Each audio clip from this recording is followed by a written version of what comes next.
பேய்கள் ஆட மொழிகுழல் வண்டி நமாட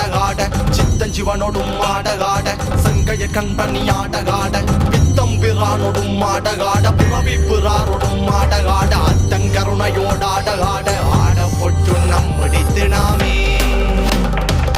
இருவிழி தேடுற நிறைவனை பாடுற நொறு பிள்ளையும் செய்தறியா பாலகன் சிந்துற சந்தன குங்கும நிறத்தில நடுவ நிற வெள்ளிகள் கேட்கிற நாயகன் கிளம்புற கையிலைய ஆளுற தோண மலையில் தின்ன தாண்டவம் ஆடுற சாம காண வீண நாத ஒளியில ஆழ கால நாதி சேடனாகிட கரிகாலன் கழுத்து மீது விளையாடும் ஒரு வெள்ளி நாகமா 10 தல ராவணன் கையில் வீணை பாடும் ஒரு சாம காணமா காட்டு வழி வந்த வேடன் சிவலிங்கம் மீது அவன் கொண்ட காதலால் அம்பெடுத்து கண் துளைத்த ஒரு